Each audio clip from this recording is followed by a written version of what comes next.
अच्छा कर रहे हैं, थोड़ा सा बताइए उसके बारे में, और आज का जो सेलिब्रेशन है उसके बारे में अगर कुछ शेयर करें।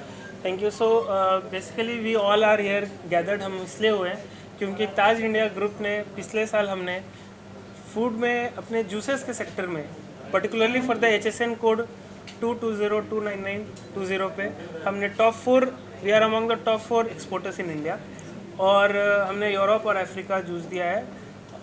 नेक्स्ट, अगर हम अपने प्रोडक्ट कैटेगरी के बारे में बात करें तो 5 कैटेगरीज में हमारे पास 300 प्लस प्रोडक्ट्स हैं, स्केलिंग फ्रॉम स्पाइसेस टू नमकीन, बेकरी प्रोडक्ट्स, बेवरेजेस।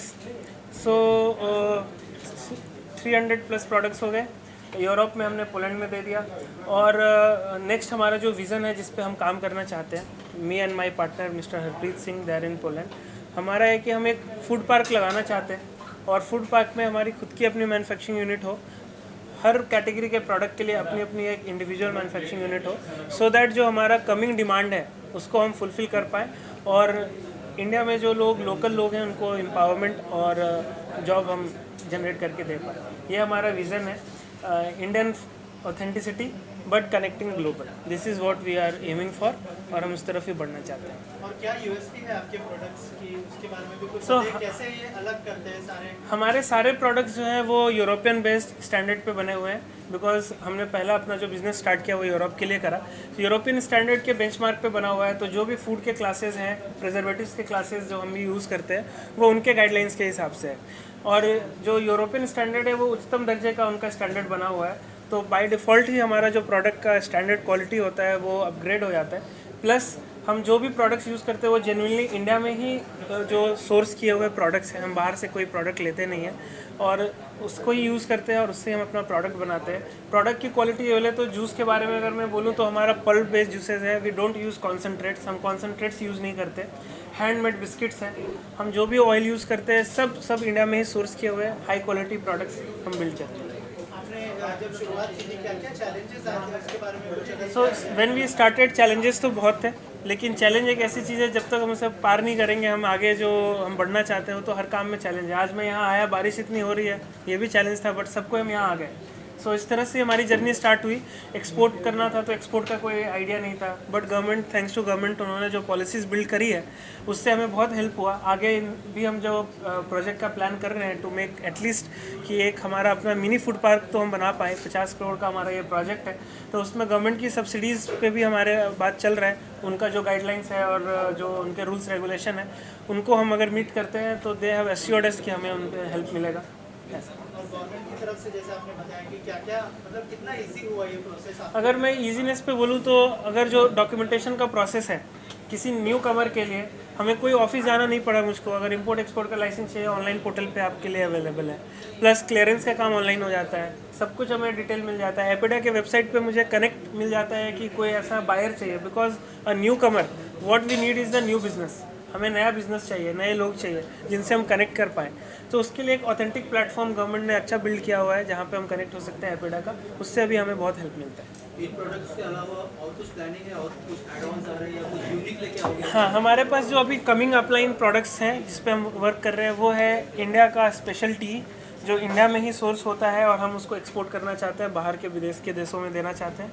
और प्लस हमारा ऑयल पे काम चल रहा है, we are about to launch our own oil. Oil में जैसे कि हमारा सीसम ऑयल होता है, उसके बाद सनफ्लावर ऑयल होता है, सब और organic and cold press oil जिस पे हम काम कर रहे हैं। ये हमारे फ्यूचर प्रोजेक्ट्स हैं जिस पे हम वर्क करेंगे। एक्सपोर्ट करना एक बहुत बड़ा चैलेंज होता है, उसके बारे में कुछ बताइए कि एक्सपोर्ट जब आपने शुरुआत की तो कैसे, मतलब उसमें क्या क्या चैलेंज हाँ, आए? सबसे पहले तो एक्सपोर्ट का जो इनिशियल, जब भी हम एक्सपोर्ट के बारे में सोचते हैं तो सबसे पहले हमारे दिमाग में आती है वो सेफ्टी पेमेंट्स को लेकर के, कि हमने किसी को स्टॉक देना है, वो हमारे से 10,000 किलोमीटर दूर बैठा है ना, मैं कभी गया उसके पास, और how we can build that trust कि वो हमारे प्रोडक्ट पे भरोसा करे और मैं माल दूँ और मुझको वो पैसा टाइम पे क्लियर कर दे।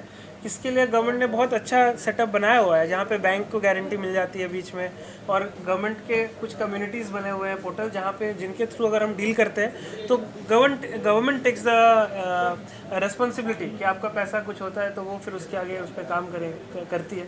तो ये चैलेंज हमने फेस करा। दूसरा जो चैलेंज हमें आता है इसमें वो ये है कि फॉर अस एक्सपोर्ट करने के लिए आपको क्या चाहिए कि सारे लाइसेंसेस, क्लियरेंस, ये सारा डॉक्यूमेंटेशन आपके पास होना चाहिए। तो इसका नॉलेज गैदर करने के लिए इस पर कैसे काम कर सकते हैं, यहाँ पे भी गवर्नमेंट ने अच्छा काम किया हुआ है, पोर्टल्स बनाए हुए हैं जहाँ से आप नॉलेज ले सकते हैं। यूट्यूब पे नॉलेज अवेलेबल है, प्लस एजेंसीज़ हैं जो सपोर्ट करती हैं इस चीज़ में। आपके जितने भी प्रोडक्ट्स हैं आपने बताया कि सब एक्सपोर्ट होते हैं, तो जिन कंट्रीज में एक्सपोर्ट होता है तो वहाँ से जब आपको फीडबैक मिलता है वो कंट्रीज उन लोगों का, तो ऐसे कौन से प्रोडक्ट्स हैं जिसपे अच्छे फीडबैक्स आपको मिलते हैं जिससे आपका मनोबल और बढ़ता है कि हम और आगे कर सकते हैं? बहुत अच्छा क्वेश्चन किया आपने। अभी रिसेंट में हमारा जो जूस है, अफ्रीका एक ऐसी कंट्री है जिसे हम थोड़ा अंडर एस्टिमेट करके चलते हैं ना कि हाई क्वालिटी यूरोपियन प्रोडक्ट, वहाँ तो लोकल सोर्स होता होगा।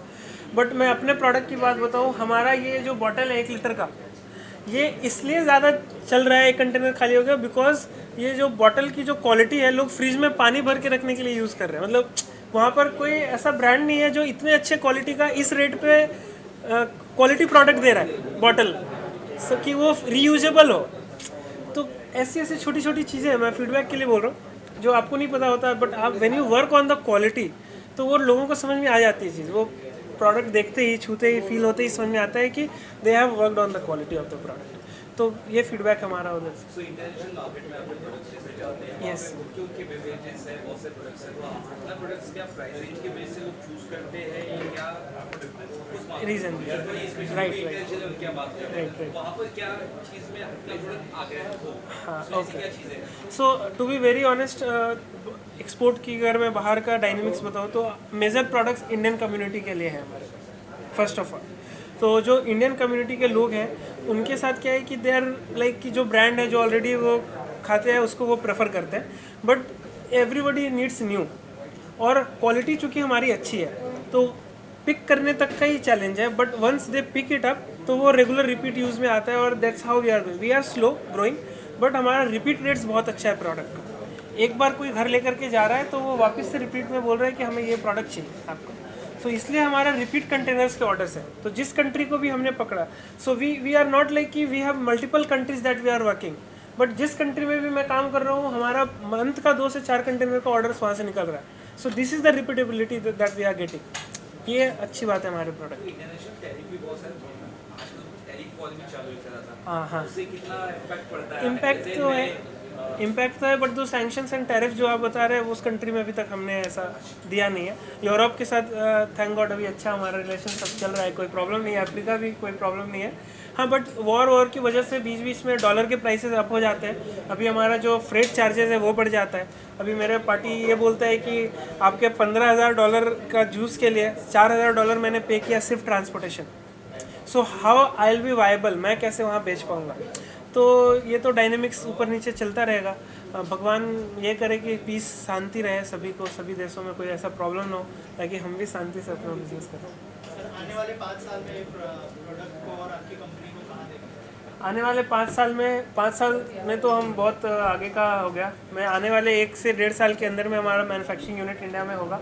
1000 लोगों को हम जॉब क्रिएट करके दे रहे होंगे फूड के रिलेटेड ही, डायरेक्टली इनडायरेक्टली डायरेक्ट फार्मर्स के साथ हम सोर्स करेंगे हमारा प्रोडक्ट। और इंडिया में अगर मैं पर्टिकुलरली इंडिया में बात करूं तो 14 to 15 स्टेट्स हमारा टारगेट है और 45 से 50 शहरों में हम अपना स्टॉक दे रहे होंगे।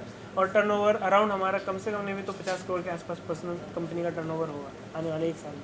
5 साल में तो बहुत ज़्यादा है, बट आई एम प्रॉमिसिंग कि जिस तरीके से मेरी टीम बन रही है और जो विज़न है और जो प्रोडक्ट का क्वालिटी है, हम जो टॉप लीडर्स हैं FMCG के, चाहे वो ITC हो या हम हिंदुस्तान यूनिलीवर को देखते हैं, ताज इंडियन ग्रुप को भी आप उसके साथ ही खड़े देखेंगे 5 साल के।